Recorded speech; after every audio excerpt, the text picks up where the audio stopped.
राजधानी शिमला के रिज मैदान पर लगाए गए राष्ट्रपिता महात्मा गांधी की शिमला यात्राओं के विवरण में करीब 2 दशकों के बाद सूचना का संशोधन किया गया है। उल्लेखनीय है कि सन 1956 में रिज मैदान पर बापू की प्रतिमा स्थापित की गई थी। इसके बाद यहां आने वाले पर्यटकों की जानकारी के लिए सूचना पट्टिकाएं लगाई गई थी, जिनमें महात्मा गांधी की शिमला यात्राओं का विवरण प्रस्तुत किया गया था। लेकिन गांधी जी 8 नहीं बल्कि 10 बार शिमला आए थे। सरकार और नगर निगम ने 2 दशक पुरानी हुई गलती को दुरुस्त करते हुए पुरानी पट्टिकाओं को हटाकर नई पट्टिकाएं लगा दी हैं।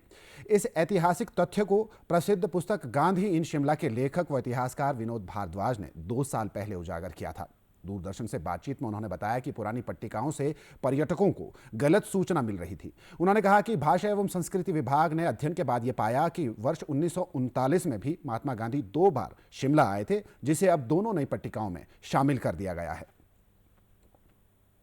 गांधी जी की इस ऐतिहासिकता को देख के 2 अक्टूबर सन 1956 को यहाँ पर गांधी जी की प्रतिमा स्थापित की गई और इस प्रतिमा स्थापित होने के बाद उनके इस इतिहास की जानकारी को उनके पीछे लगे 2 बोर्ड जो थे उस पे संगमरमर पे उसे गुदवाया गया। तो मुझे इन यात्राओं के विवरण में खामियां पाई गई और ये गलत सूचनाएं थी जो 30 से 40 वर्ष से यहाँ आने वाले पर्यटकों और यहाँ पर जो भी रिज मैदान पर आता है उसके लिए गलत सूचनाएं थी। और फिर ये संज्ञान भाषा विभाग ने लिया और नगर निगम ने भी लिया और उन्होंने ये हाल ही में इस गांधी जी की 10 यात्राओं को का सही यहाँ लिख दिया।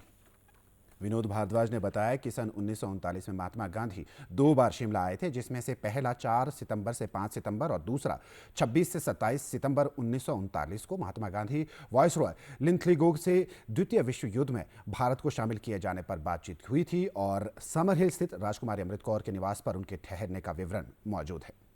आपसे ऐतिहासिकता का अपना जो इतिहास को दर्ज करवाता है, इसके पीछे जो गांधी जी का शिमला में आगमन रहा वो आगमन रहा 1921 से लेके 1946 के बीच में। 1921 में वो पहली बार आए और 1931 में वो 3 बार आए, 39 में 2 बार आए, 40 में 2 बार आए और 1945 में 1 बार और 46 में 1 बार। कुल उनकी 10 यात्राएं शिमला की रही और वो स्वतंत्रता आंदोलन के दौरान गांधी जी शिमला में आगमन हुआ और उनका मूल मकसद शिमला आने का यही था कि वो स्वतंत्रता आंदोलन के अगुवा थे और वो स्वतंत्रता आंदोलन के बारे में उनकी जो वायसराय और यहाँ पर उनके अधिकारियों से बातचीत का सिलसिला जारी रहा।